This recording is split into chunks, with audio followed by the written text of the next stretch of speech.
Hello guys, welcome back to the channel. Joffrey Noodle Legs here today. Here we are once again on Disturbing Movie Week with the very final film of this week's reviews. Like I've said to you, I've done quite a few sort of top 10s on disturbing movies and video nasties and controversial films, but I've not reviewed any. So this week I've been going through a few of them and doing some reviews. Obviously I've done I Saw the Devil, Ebola Syndrome, I did Martyrs, and then I've done Last House on the Left. So the last one we're looking at is the infamous Cannibal Holocaust. So this is an Italian film. Believe it's the late 70s, maybe 1980, but I think it's the late 70s this was made. This edition here is a 3-disc edition. It contains a Blu-ray of special features, a Blu-ray of 2 versions of the movies, and the soundtrack. Now this is an infamous video nasty. It is an infamous sort of horrible sort of film, to say the least, and it has got animal cruelty in it. So obviously I am doing this review on the animal cruelty free version. There is a version of there which has cut off all the animal cruelty. I'm just trying to find a case that hasn't got any sort of nudity on it, because looking at that one it was a little bit of nudity. So I'm just going to switch this around, guys, and then we'll have a look. So there we go. So we're going to look at this film today. So I'm going to give you a little synopsis. As you saw there at the opening titles, it's got a really nice soundtrack and it is really beautifully shot. Half of the movie is shot like in movie camera style, and the other half is like a found footage sort of style. So we're going to start at the beginning, and the story starts off with a news reporter. Not anymore. Today we are already on the threshold of conquering our galaxy, and in a not too distant tomorrow we'll be considering the conquest of the universe. And yet man seems to ignore the fact that on this very planet there are still people living in the Stone Age and practicing cannibalism. Primitive tribes isolated in a ruthless and hostile environment where the prevailing law is the survival of the fittest. And this jungle, which its inhabitants refer to as the Green Inferno, is only a few hours flying time from New York City. Was it to remind us of this that 4 brave young Americans went there to make a documentary on life in the jungle?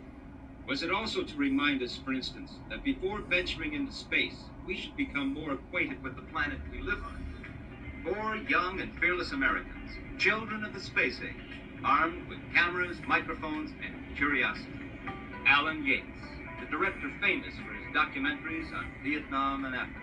So this news reporter is basically telling us about the 4 film crew that have gone off to find this cannibal tribe in the Amazon, and they never returned. So he's sort of like telling you a little bit of story of that, and then it sort of cuts to like people watching a TV screen in like a shop window.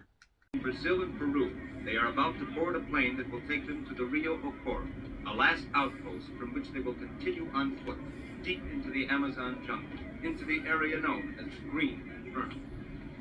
Faye, are you really not scared? Not at all. I've been in plenty other dangerous places with them. And what about you, Alan? Well, there's only one thing that scares me. And that's marriage. He'd take me to the North Pole to put it off. I'd say he succeeded this time, too. And then that sort of TV screen becomes like a normal enlarged screen, and we meet the sort of like some of the crew of the original 4 crew that have gone missing. Frenchmen. Yes. Yeah, Frenchmen. They were amateurs, a bunch of jerks. They never succeeded in doing anything.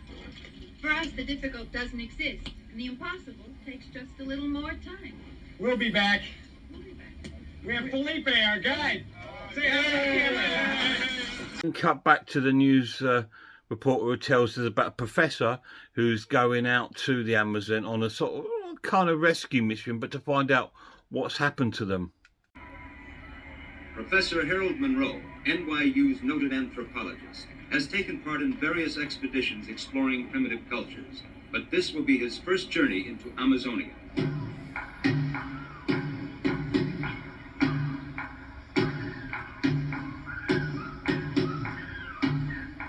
We then cut to one of the tribes, because apparently there's like two sort of different tribes, three different tribes even, and we cut to one being watched by these soldiers.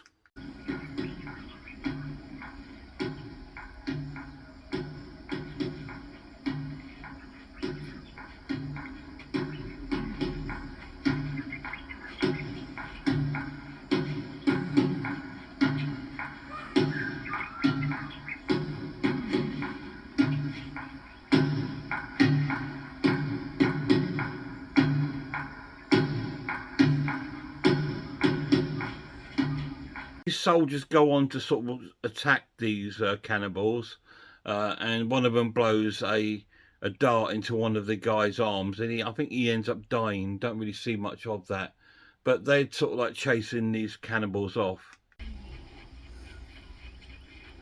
Ayúdalo.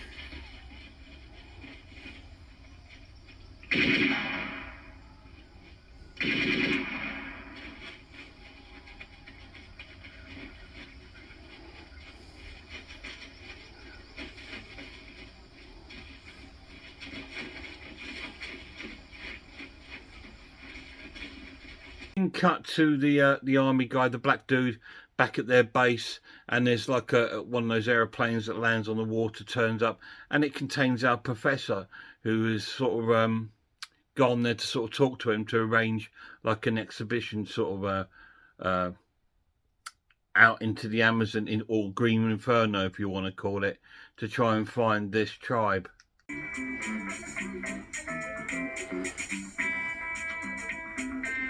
Well, Professor Monroe, Do you think you could turn that? Thanks. all I can say is that you anthropologists and the missionaries are made out of special stuff. If hellholes like this didn't exist, I'm sure you would invent them. Whereas I would give both my, well, let's say I would give anything to be somewhere else. But look, Lieutenant, I'll be as little trouble as possible. It's just, I'm sure you've got enough problems of your own, but I'll have to be honest with you. No, thanks. I need your help in organizing this expedition. How can I refuse? He then introduces him to the main guy of the expedition that's going to sort of like lead our professor to the cannibal tribes. Nice to meet you. The lieutenant here was telling me what an excellent guide you are. You're going to take all this with you in the jungle? Yes. Well, forget it. We're going to need some weapons, some ammunition, plus some medicine. That's all we need. I already told your friends. In there, the more you carry, the quicker you get tired, the sooner you die. We then cut to their sort of expedition going through the jungle and the Amazon and through the river. So I'll stick a couple of clips together. We're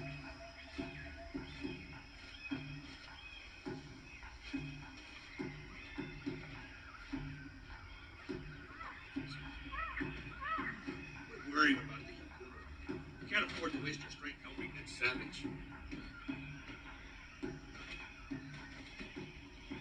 He'll outlive all of us.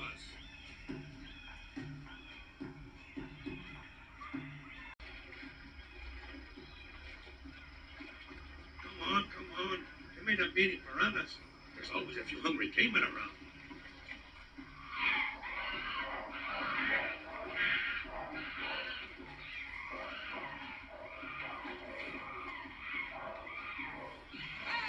And then they come across like a leopard that's in the jungle, and the leader guy starts chasing it, and he sort of falls over.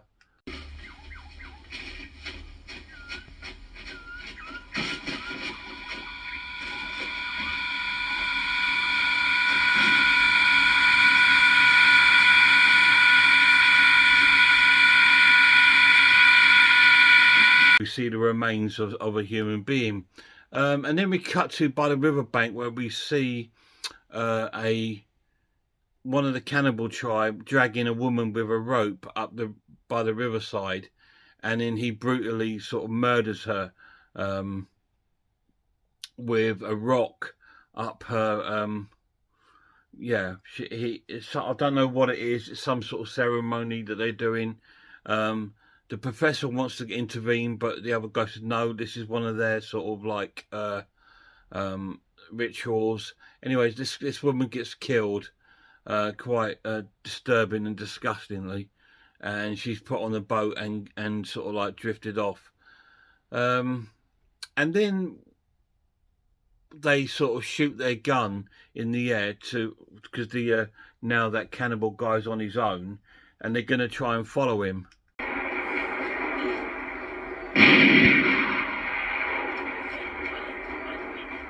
Follow him.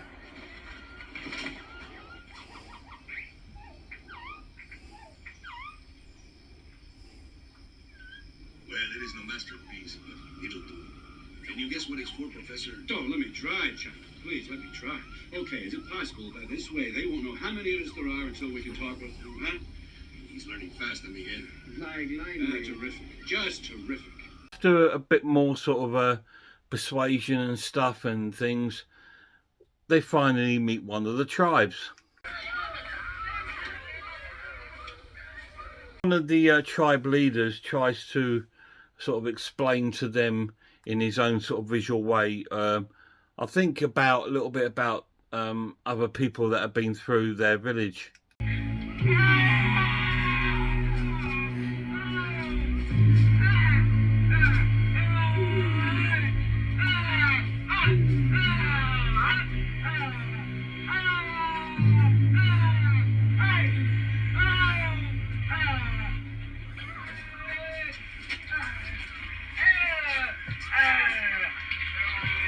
Then cut to another bit further down the film, and the professor's sort of like, he's got a dictator and he's sort of like recording his own sort of like happenings as he's going through the tribe and going to meet the other tribe, the tree people.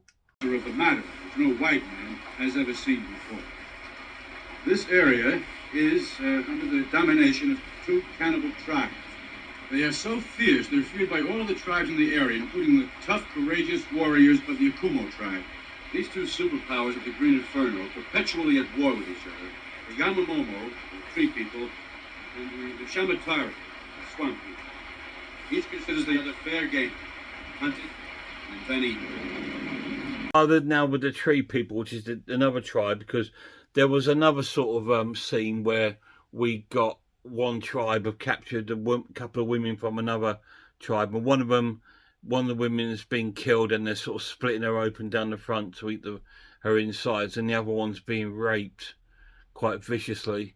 And then some of the men from the tribe where the two women are from are approaching this tribe to, attack them, and the professor and the guide start killing the tribe that are eating and raping this other women, and they all run off. And then they sort of befriend the sort of tree tribe a little bit, and they end up going to their village. From the way he was destroyed, he must have done something horrible to incur the wrath of his own people. It is not clear whether this was to pay a debt of honor toward us, or only to demonstrate how they dispense justice. Careful, referring to us.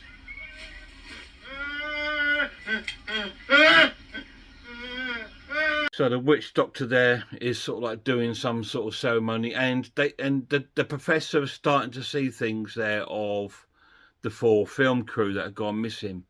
They find this sort of like almost like this statue of 4 bodies tied together on a pole, just as skeletons, and little bits of like film crew equipment and stuff like that. Anyway, he sees that they've got the films and he wants them, so he tries to do a trade with them with using his dictatate, because he's recorded them sort of like singing, and they think it's like magic.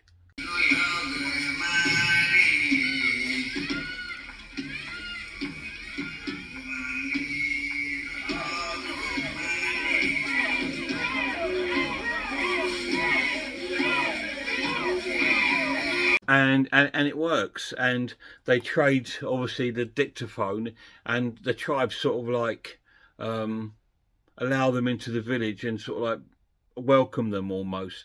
And they give him the tapes, and he heads back to New York. So the actual cannibal tribe themselves were not aggressive at all towards the professor and his exhibition.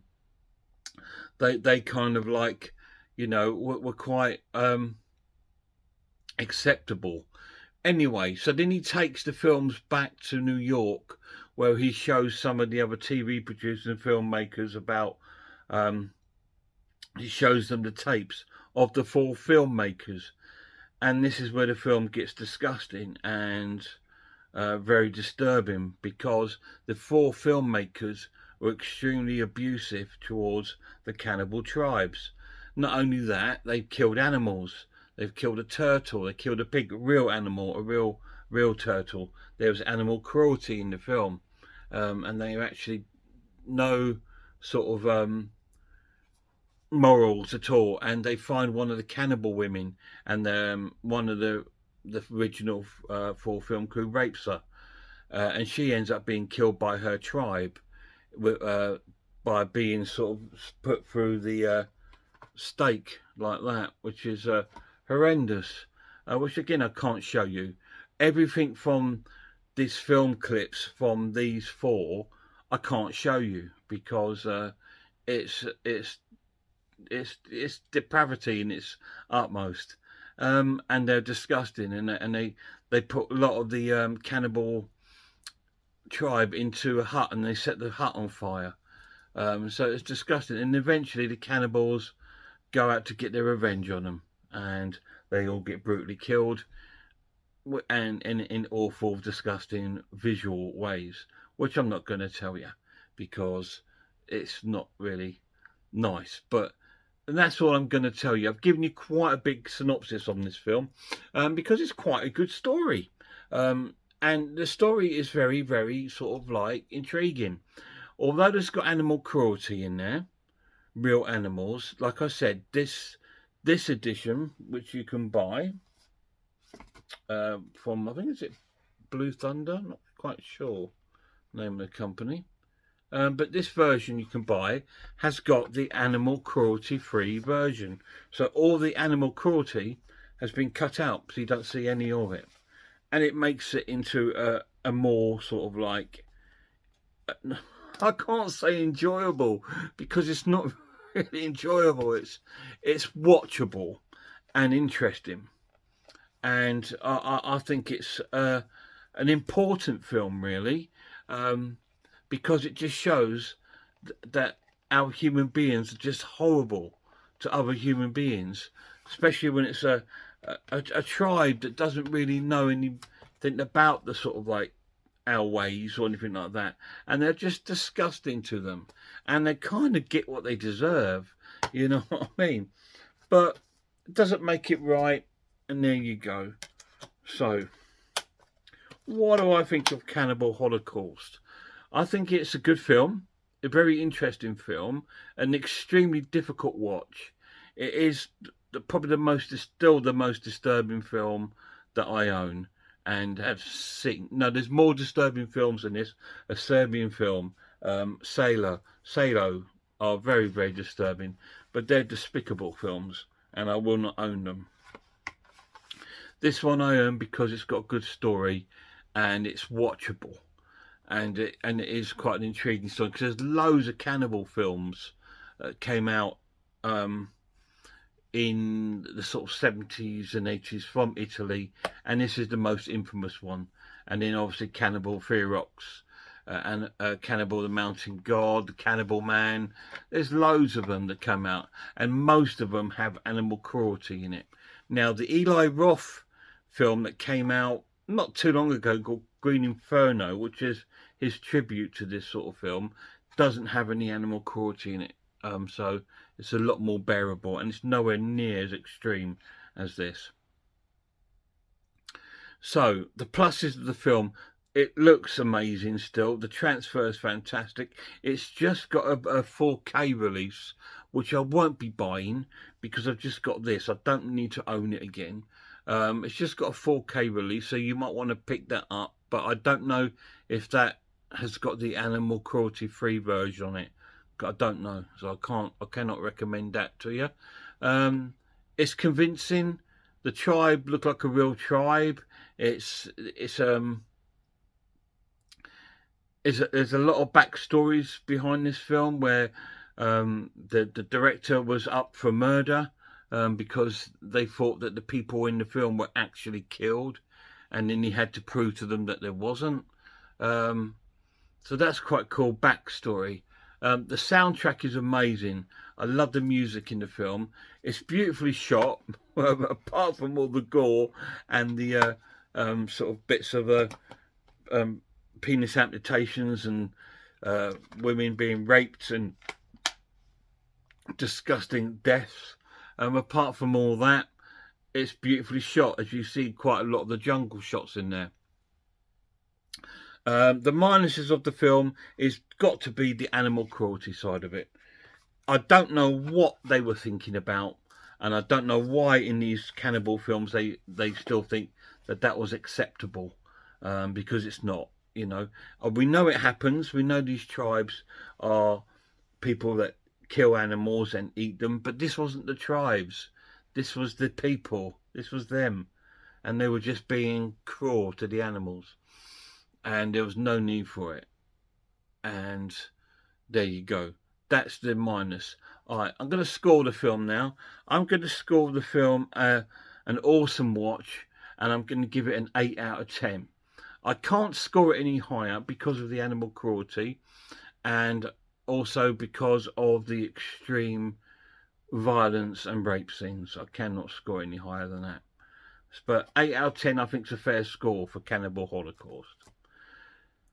That's my final review on my disturbing film week. Next week I'm going to be doing Christmas horror films. A bit of a drastic change, but I'm going to be doing, hopefully trying to do 4 to 5 Christmas horror films of my favourite ones, some reviews of them as we're approaching Christmas week. Christmas week itself, I'm not sure what I'm doing yet. The lad will be up, and obviously I've got some work. I'm working some days, and I've got to prepare for Christmas, so I'm not sure if there are going to be that many videos up on Christmas week. And to be honest, I think I deserve maybe a week off. I'm not sure. Knowing me, I'll probably pop something up for you, because I like to put you guys still interested in my channel, and I know some of you guys are really loyal, and I thank you for that. You know, I really do. I don't expect any loyalty on my videos, but some of you have been really, really loyal to my channel this year, and I thank you so much for that. Please spread my channel about if you get a chance. That'd be really good. So that's what's coming up in the next few weeks. So please check out some horror channels for me until then. Check out Horror Hands. Check out The Horror Geek, A Man v Film, RS Designs, I Am Ice Lord, Pizzlewell, and Sarah of Horror. Check all those channels out for me, and a shout out to my lad. Hope you're well, mate. Until next time, look after yourselves, look after one another, and I really hope I see you all soon.